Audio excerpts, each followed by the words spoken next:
Motivation and attitudes. Thursday, May 14, 2020. 8:18 p.m. Motivation and attitudes. Physiological concept of positive and negative feedback. Positive, increase production of product. Negative, works to decrease product. Negative feedback is put into place to inhibit production of product. Instincts, arousal, needs, drives, drive reduction and cognitive theories. Motivation asks the question why. 5 schools of thought. Evolutionary role instincts play in motivation. Think about baby, cries, sleep, eats.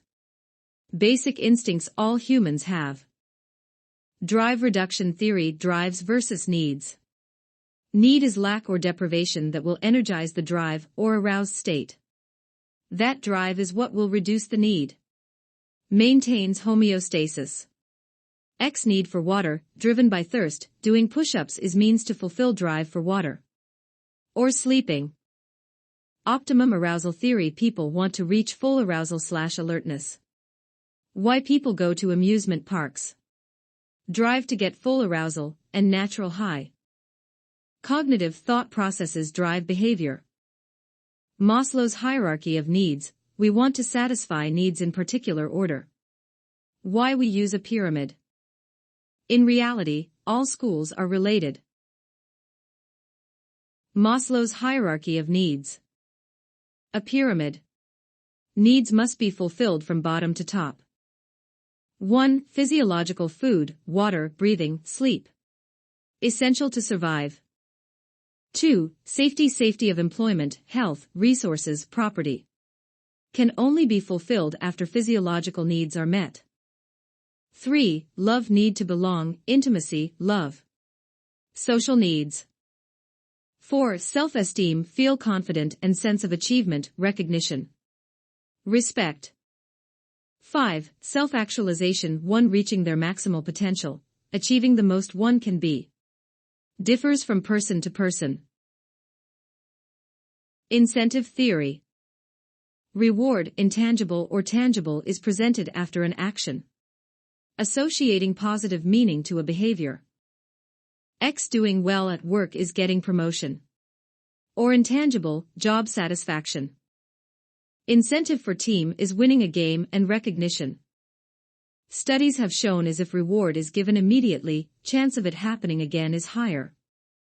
If person isn't rewarded, less likely to do again. Positive reinforcement is done through continuous positive stimulation.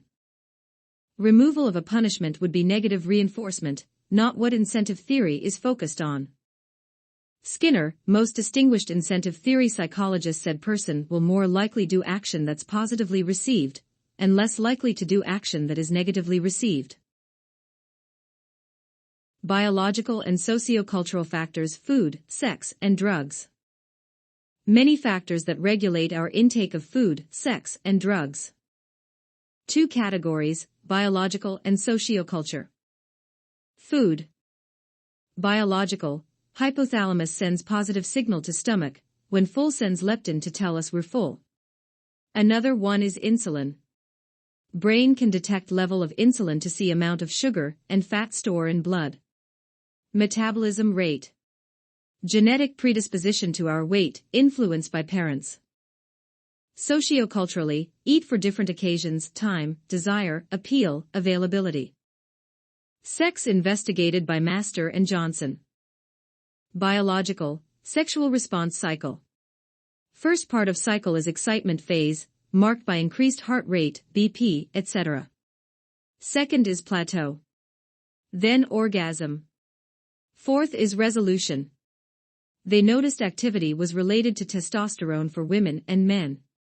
Also have genetic predisposition to sexuality, found by looking at homosexuality.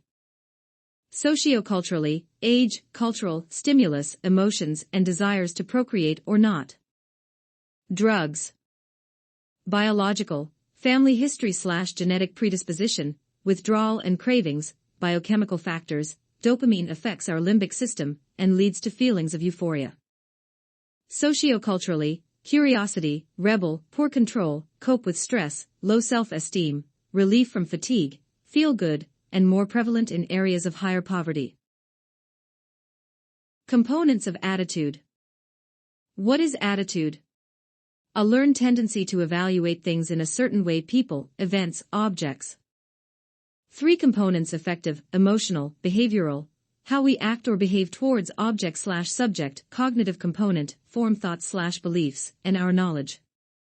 Called the ABC model of attitude. I love yoga because I get to meditate, and I believe it helps me relax, so I will go to class each week. I love yoga is emotional, I believe it helps me relax is cognitive, and behavioral is I will go to class each week.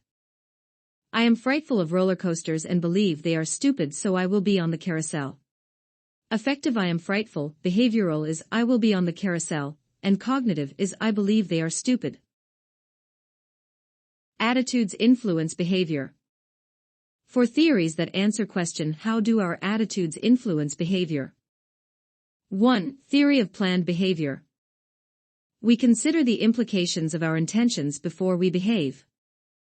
Intentions are based on 3 things: our attitudes towards a certain behavior, X. I like studying, subjective norms, what we think others think about our behavior, and perceived behavioral control, how easy/hard we think it is to control our behavior. 2. Attitude to behavior process model. An event triggers our attitude, something that will influence our perception of an object. Then attitude plus outside knowledge together determines behavior. Tommy has attitude that junk food is unhealthy, because many of his relatives have diseases. So when he's at home, he does not eat chips/soda/candy. 3. Prototype willingness model. Behavior is a function of 6 things: past behavior, attitudes, subjective norms, our intentions, our willingness to engage in a specific type of behavior. Prototype/models. A lot of our behavior is carried out from prototyping/modeling. 4. Elaboration likelihood model for persuasion. More cognitive approach focuses on the why/how of persuasion. 2 ways info is processed. Central depends on quality of arguments by persuader. Peripheral, superficial / non-verbal persuasion cues, such as attractiveness status of persuader. People are more likely to be honest when social influences are reduced, secret ballot, when general patterns of behavior are observed versus a single one, principle of aggregation, when specific actions are considered, and when attitudes are made more powerful through self-reflection. Behavior influences attitude.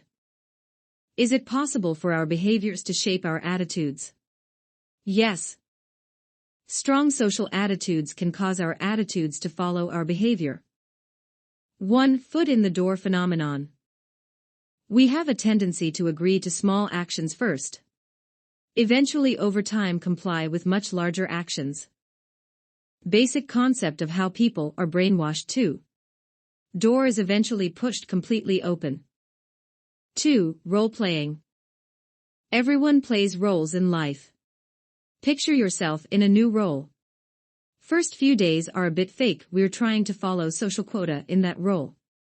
Trying to sound professional. But over time, what feels like acting starts to feel like you.